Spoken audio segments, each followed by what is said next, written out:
1, 2, 1, 2, 1, 2. Hello and welcome as we look here at the city of Canterbury now, which is waiting the start of the first stage of the Tour de France. This is a beautiful city. I've got nothing. Well, this is the map here, the whole of the route around France, of course, but the first 2 days have been spent very much around London.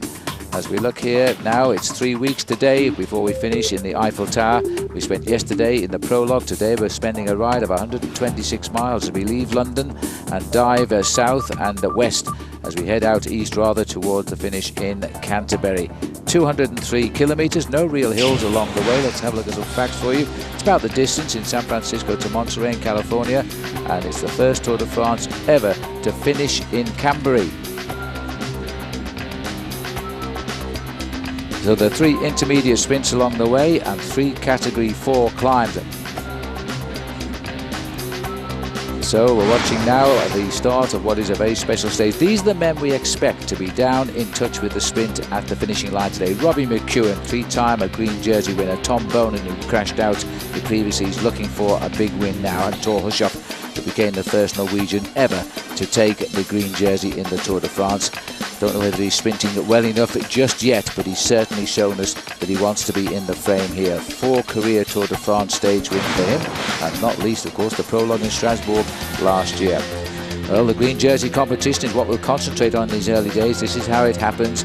You get stage points when you finish in the top 5 places. They're big points, but they go right down to 25th place, where you get a single point for crossing line 25th.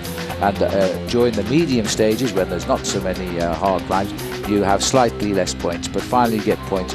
Very important to remember that along the way you get points 6, 4 and 2 at the special sprint stages, and that's where you can pick them up. There they are, first to third at the intermediate sprints. And let's go and have a look how the race has gone so far before I join Paul Sherwin in commentary. This was the start at just before 11 o'clock this morning in the city of London. That's Tower Bridge. The riders cutting the ribbon there, along with Ken Livingstone on the left, the Mayor of London, and the riders underway. And the famous British infantry there with the Busbys on, watching the race leave. A very, very interesting shot indeed. Saying goodbye to the River Thames.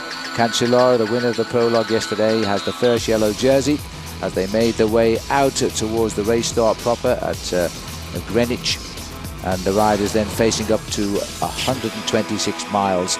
A big attack early on. David Miller making the move for Great Britain, 13th in the Prologue yesterday, quickly joined by a small group of riders, but at the start it was all Miller. Then we went to the first sprint at Gillingham, and it was here where Miller was still clear on his own by about a minute on a chase group of 4 riders. So Miller got it ahead of Grifko and Kuzinski. But of course the main field at this point 5.5 minutes behind.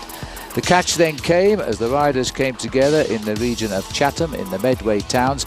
Miller wisely waiting for these riders with a lead of 5 minutes on the field. And then 5 riders coming together, and again another sprint, this time at the village of Teston. The crowd's totally enormous all the way along the race. Miller getting the maximum points in the green jersey competition. He now has 12 points in that competition.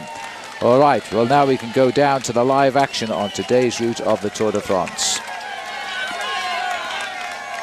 Well, looking at the riders here, Paul, this has been a most unique occasion. Huge crowds. The gap for the first time for many kilometres coming down a little bit.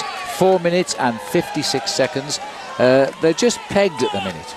Yeah, I think Team CSC Phil have got this race pretty much under control. They're not panicking at all now. They know they've got 100 kilometres to go. They've got 2.5 hours of racing still under their belts before they can get themselves to the finish line. And I think they are fairly confident now that when they need to, they can turn up the screws and pull this race back together again. Now the rider who abandoned, by the way, the Spanish rider Eduardo Gonzalo for Agriturbal, the first rider to give up the Tour, such an early stage. Apparently there was a touch of wheels. He did crash and he has injured his shoulder. We had no word of that on Radio Tour, so we're very sad for the young Spanish rider. In his first Tour de France, Paul, it's hardly started and he's out. That's very tough indeed, because he'd only done about 60, 70 kilometres into his first Tour de France, and That will be a sad day for him. The main field now going through the feeding zone, and you see how Team CSC all up at the front end of the main field. Also in the dark blue jersey there, not wanting to get involved in any possible accidents towards the rear, is Tom Bonen being very attentive. That's a sign to me that the big Belgian sprinter is thinking about the finish. Cadell Evans also very close to the front end of the main field. I have to say, in the time trial yesterday, Phil, of all of the contenders, I was very impressed by the time trial of Cadell Evans, because Cadell is not really renowned as a prologue time trialist, but I think he's improved his time trialing a lot, and probably enough to seriously think this year about a podium position. Well, around about 63 miles to go here, 97 kilometres or so. Royal Tunbridge Wells is the venue for the field. The leaders have passed through. They've gone through about 5 minutes ago. And the riders down there were being led through by Jens Boyd, who was ferreting around to see what food they'd passed up there in that little bag, and enjoying the crowd. A tremendous atmosphere the whole route today. One big smile as the riders have seen huge crowds all the way along the route. 5 minutes still officially the time gap. The peloton, the yellow jersey and the green jersey owned by the same rider at the moment, Fabian Cancellara, after yesterday's win in the time trial. So the face here of David Miller, who really was determined after his time trial yesterday. You may have heard on Versus him say at the finish, he didn't do a great ride, but he couldn't have done better, he said. He finished 13th in the end, but he knows now he can win a stage of this year's race. Right now we're on the Côte de Goudhurst, or Côte de Goudhurst, or Goudhurst Hill. There's the USA flag on the left, and here comes the cavalry right down the centre, as everybody just wants to get on television right now. I don't think it's the top of Alpe d'Huez, but I could be excused, I think. Is that snow or cloud up there, Paul? Somehow I think that's cloud at the top of Goudhurst Hill, as these riders now. And for David Miller, he's in first position. He's now going to have to be very attentive. He wants to get himself maximum points if he wants any hope of trying to get himself. And now this is a surprise move. This has come from Freddie Bichou. Decided he's not fast enough to beat these guys, so he's gone early. And they weren't ready for that one. Hats off to the Frenchman. It's still a little bit of a sprint. Miller's got a good position tagged onto the tail, but I think he's going to be beaten by the boys who've got a little bit too serious in the sprint now. And Bichou has gone for this, and he's not going to get it because it's going to be the Liquigas rider, Kuzinski rather, who's gone over the top of him. And I can't see Grifko, so he must have fallen back. Well, this is a good result, I suppose. Kuzinski got 1 point last time, so he's got 4 now. And he's been dropped again. Well, what about that? They've underestimated our little hills in the south of England, Paul. I think they certainly have underestimated the climbs here, and you can see that there's another move going from the rider from Agri-Tubel. He realised that he'd started it off, and unfortunately for him, this is an interminable hill down here in the south of England. Yes, because there's no big banners on a 4th category hill. They're not too sure where the top is, and Stefan Auger, there's the banner up the road, might well snatch the points here, but I think Freddie Bichou done the right thing. First Tour de France for him, and on his very first full day of racing, he grabs points in the King of the Mountains. This time he's well beaten and they've given up now. He can have a little rest. Look at that crowd on the climb of Goudhurst Hill. There is the line, no banner, but there's a definite line, and he's got it. Freddie Bichou gets the points. Rather spoiled the perfect day for David Miller there. I tell you what, though, that hurt. You can just see as he crossed the line, he's already gasping for breath. He really put himself into oxygen debt there. I think he thought this was going to be one of those sort of Breton climbs, which is around about 1 kilometre long.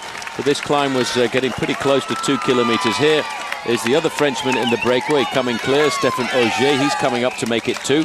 Yes. David Miller actually seemed to be under a little bit of pressure there when the accelerations came. Just wish our camera would look back. David just got 1 point. That might be enough to give him the King of the Mountains. But the tailwind there on another new flag. That was the flag of Flanders flying there with the black line on it, and indicating a tailwind up the climb. Good sprint. Very famous hill in club cycling down in Kent, Goudhurst Hill. Now seen it, I'm going to make sure I never go there on my bike. Well, I think 1 or 2 of these riders wish they hadn't gone there on their bikes either, because it was quite explosive, the acceleration to get up there to the top. Well, that was tremendous, as the peloton dropping back a little bit there, 5:46, and Miller's come through our picture in 3rd frame. We'll have to wait for the result, but if he got the point, it might be the difference. He didn't. Kuzinski got the point there. So that's going to mean at the moment Kuzinski has got 2 points, Miller has got 3, and that all as well with Bichou, who's also got 3. So they really need to stay away now to Tenterden Hill. which is still about 11 miles away. So that might be touch and go. If they can contest the hill at Tenterden, that will certainly decide who goes in tomorrow in the polka dot jersey. Are now taking this a little bit more serious now. The time has come to reel in the 5 boys out front, and I think they will. I don't think we can hold out any hope they will survive. They don't believe there's any hope they can survive, because 3 major teams with major sprinters now, McEwen, Bonen and Thor Hushoff, have sent their team mates to the front to give CSC a hand and bring them back, so that one of those 3 can win the day. That's the theory, and as I say, it doesn't always work out, but that's the theory. That's the theory, and I think the theory will be respected here once we get down to the finish line. But for the leading group of 5, they have survived for the final sprint point of the day as the riders make their way into the outskirts of Tenterden. There is a final bonus sprint point as well. Miller has been been completely successful so far. He's taken both of them out on the road and grabbed himself a 12 seconds time bonus to be deducted from his overall time in this race.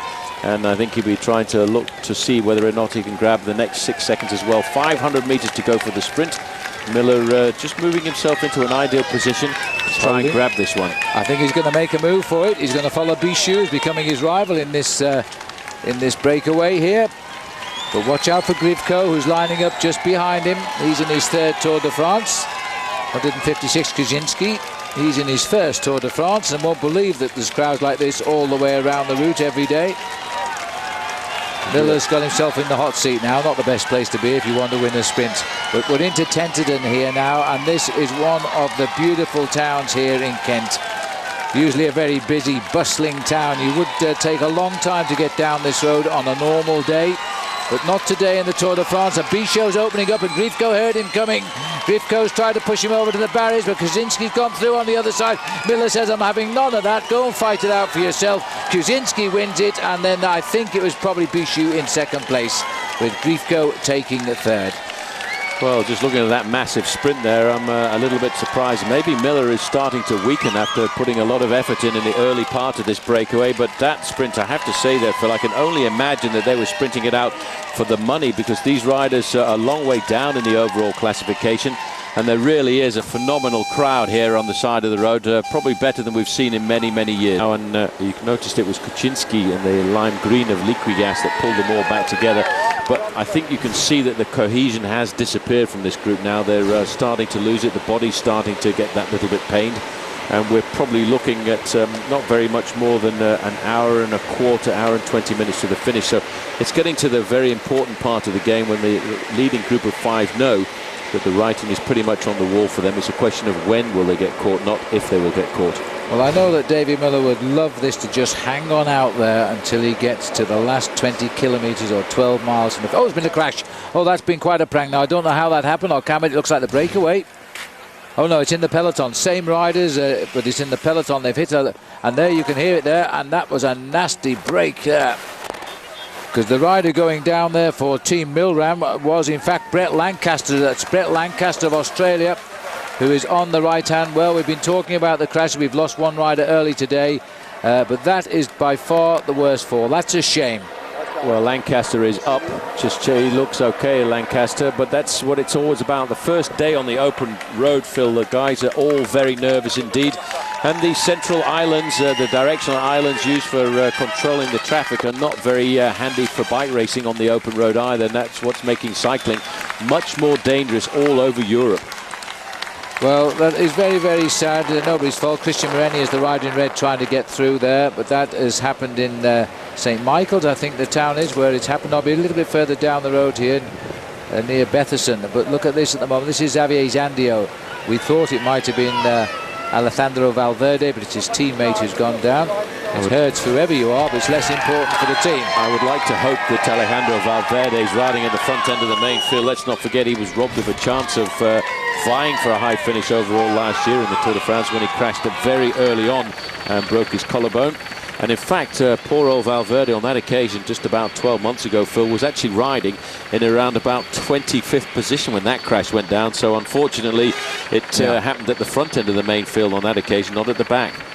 Obviously, the riders did not cite that central obstruction there as they were splitting for it. It was padded, as you saw, but Brett still managed to land rather awkwardly. Brett the fastest rider in the world in 4,000 metres in team pursuit, holds the world record.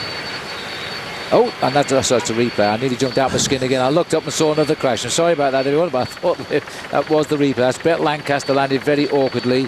Zandio on the ground nearest camera, and the other faller here was the rider from Agri Turbal. I couldn't quite see his face there, but I hope they're okay. I think they were. You probably heard the crowd applaud as the riders rode off, appreciating the situation of the day. 2:26, now it's time to get matters put to right. You can see his arms already started to bleed. Now this is why cyclists have to be tough. There's no taking the rest of the day off or the rest of the week. You have to not only finish every day of the Tour de France, you have to finish within a very strict time limit, otherwise you're eliminated. Well, you have to get right back into it as well, and you can't spend, especially when the main field is starting to chase, you can't spend a lot of time on the ground trying to think about whether you're hurt or not. The most important thing that goes through your mind is get back onto the bike and get going. And it looks to me as if the Case d'Epargne team themselves there, the car also had a little bit of an accident, but it hasn't got a back window in it. And I wonder if there's been an accident out on the course involving 30 miles or so outside the finishing line in the city of Canterbury. 49 kilometres. They're looking a bit tired now. I don't blame them. This is Kuzinski at the back in his first Tour de France, looking tired. A little bit of disorganisation now, and this is how the two riders up front, and Auger again, who's appeared to be tired, has gone once more with his French partner Bichou. Yeah, but I think the sad thing is David Miller seems to be paying for the rapid effort that he made in the first hour of racing, and he's been caught out with Grifko. Now, let's not forget Grifko was the man who was in difficulty when we went over the last climb, the climb of Godhurst. And it seems to me as if David Miller is about to disappear from the front group, and although he was very inspirational early on, I think he's losing his mark. Well, they sensed that this breakaway was losing its composure, and the two French riders decided to see just what's going on. And the answer is they've caught Miller and they've caught Grifko, and they're both going to sit back. The Tour de France doesn't end today in Canterbury, as those riders well know, and if you're feeling a bit tired, time to enjoy what you've done and get back into the relative comfort of the pack, because that pack will travel into town at 60 kilometres an hour, and it may even be too quick for Miller and Grifko when they do catch up with them. So we'll see. But this little trio here getting themselves back together, so we're reduced now to Kuzinski, Bichot and Auger. And Miller has decided to call it a day because he sat up, throws away the bottle there. Grifko, and they're going to sit up and now and wait for the main field to catch them. The reason he's doing this now, Phil, is because he realises that the legs are starting to weaken. It's no good trying to destroy yourself, because this is, after all, really only day one on the open road of a 3-week bike race. And if you're not going to win, don't waste any. At the top of this small climb known as Farthing Common, and the field are just a hatful of seconds behind them now. Look at it, 17 seconds for the leading riders. I think it's all over now. There they are in the distance. Well, Farthing Common, little climb in Kent, Paul. Who would have ever thought it would carry quite such a significant part of the weekend in the Great Britain roads, British roads? I think this now is tilting to the advantage of David Miller, because Stefan Auger has decided he's going to take it clear. And it is amazing how that things can change in the day on the Tour de France, because early on this young man looked like he's in serious difficulty. I thought he was going to get dropped on a number of occasions. He's ridden through that bad patch that he went through, and now he's looking very strong. There you've got it. David Miller, I think, now can breathe a sigh of relief, because these two riders are very rapidly back in the fold. 6 kilometres from the top of Farthing Common. Bichot, who could have been the king of the mountains in his first Tour de France, has just gone back into the field now. The boys in yellow might well shut down now. They've no reason to do this, as far as I can see, anymore. Well, they've still got the possibility of course, Francisco Ventoso, who's been a pretty good sprinter in the early part of the season. Job done #1 is pulling back Bichot. He's back in the fold, and they will keep working. I would expect them to get some assistance now from Tom Bonin's team. You can see the dark blue jerseys of Quick-Step. They're not very far away from the front. They're waiting for the time when they need to start whipping up the pacemaker. Well, he's stamping away on Farthing Common here. He's about a kilometre, well, he's about a mile from the top of the climb, Paul. It's amazing. He has found something very special. All he's got to do is just to get over the top of this climb. But I think the little bit of drama at the back there was Robbie McEwen was involved in that accident, and Robbie McEwen is chasing with a couple of teammates, trying to get himself back into this race. Well, we don't really know what happened back there. Riders changed wheels, but it might well have been a tumble of 4 or 5 riders in that narrow road. And unusual for Robbie McEwen to ever get involved in a tiff like that. He's nearly always brilliant bike handler. But this now is Stefan Ogier. He's hoping he's going to have the greatest moment of his life here, because he's never worn a leader's jersey of any colour in the Tour de France. And if he keeps on, this is what's happening here. Another problem with the back here. This is Mark Cavendish, who's also had a bit of a problem with his bike, and he's actually shouting at the side of the road there. The team mechanic is up alongside him. He's got to stay calm. He's got to stay calm. They'll get him away quickly. Now there's a problem with the front wheel. No, I think that was a replay, wasn't it? That's a little bit of panic for Mark Cavendish there. He's got to stay calm and get back into this race. But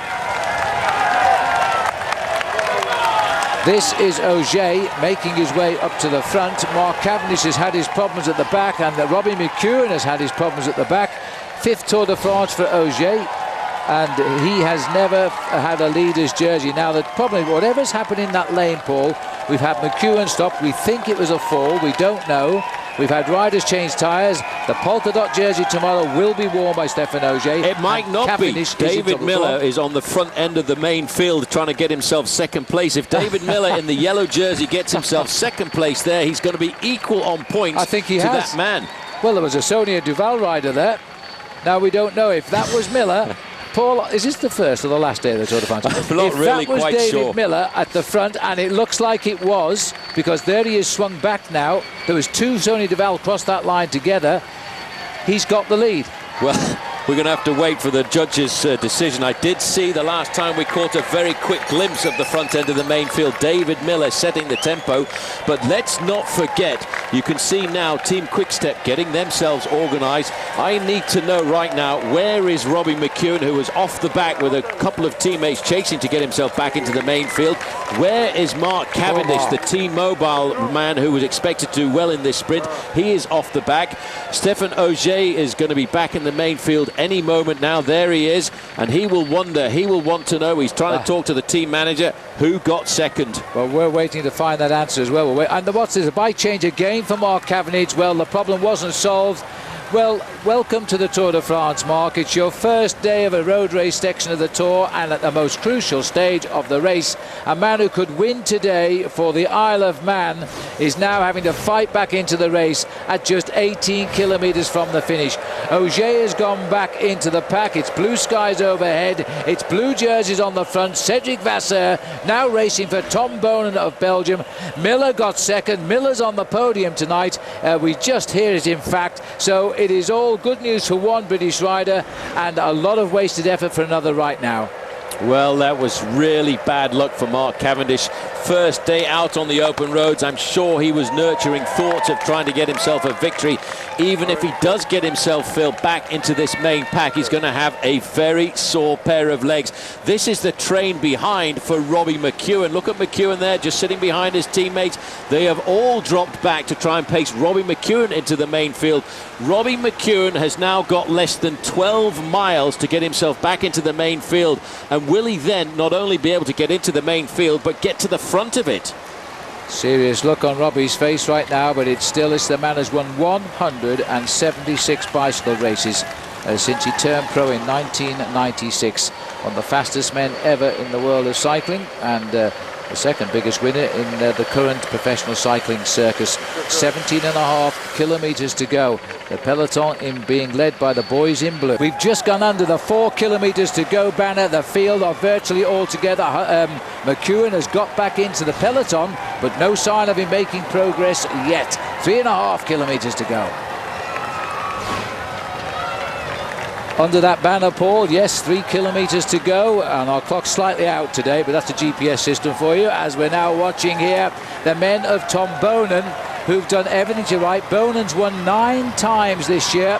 He give them all up for a win in the stage of the Tour de France today, as now they go round these narrow roads, but this race has been so well organised now. 2.7 kilometres, 1.8 miles to go. Lamprey are confident they can take Bernardi to the lead. Well, looking over his shoulder, the Lamprey rider is looking to see where is Daniele Bernati. Now we are being left at the front with a lot of dark blue jerseys. Team Quick-Step looking over their shoulders. The man who will fire it up for Team Quick-Step is the man who actually doesn't wear the same colour helmet as the rest of the team. He's wearing a white helmet, Tom Boonen.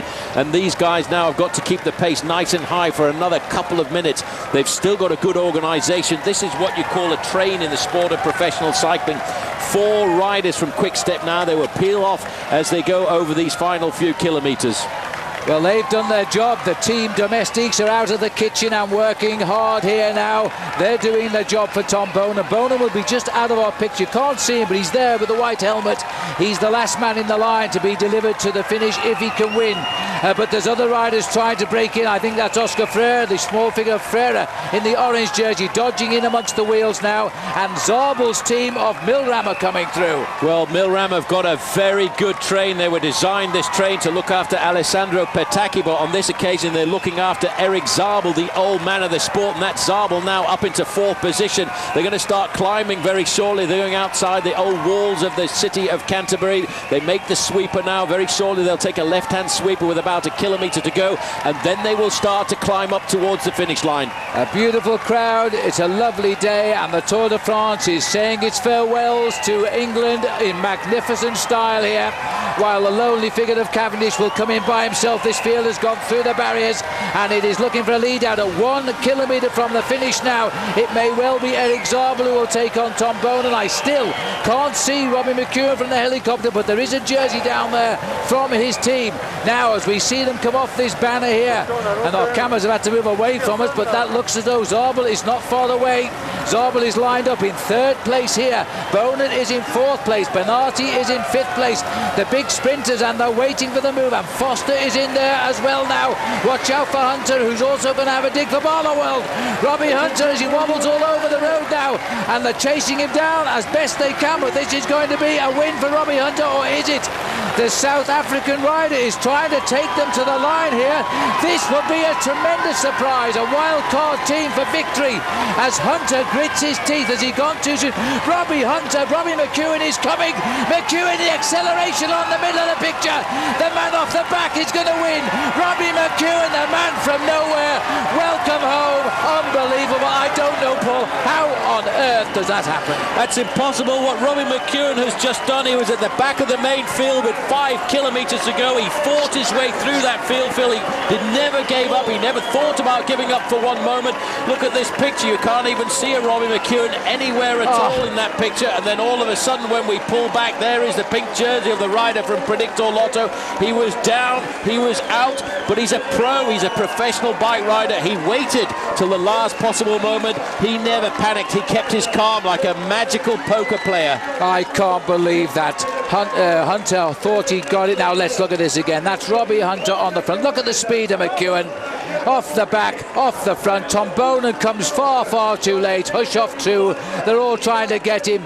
This is the man who is the fastest finisher. He doesn't win by inches, does he? He certainly doesn't win by inches. He certainly wanted that. Congratulations there coming from Robert Forster as he comes across the line. What a great win. As they file away now through the cameras, there's the 2-arm salute. Is it one of amazement, or is it, hey folks, here I am? As always, McEwen, I make that a win about 178 in his career. But as far as Robbie goes, that was magnificent. And as usual, he'll have a great tale to tell us. There's the finish. Who needs a photograph when Robbie's winning? Because that for him is his 12th ever stage win in a Tour de France. And I think that was probably the hardest one that he's ever had to come by, because he had to battle to get back into that race. And I know exactly how he had to battle to get from the back of that main field up to the front of the peloton in those final few kilometres. He must have taken incredible risks to pull himself up there. He must have gone up through the inside on a number of occasions, and there is confirmation.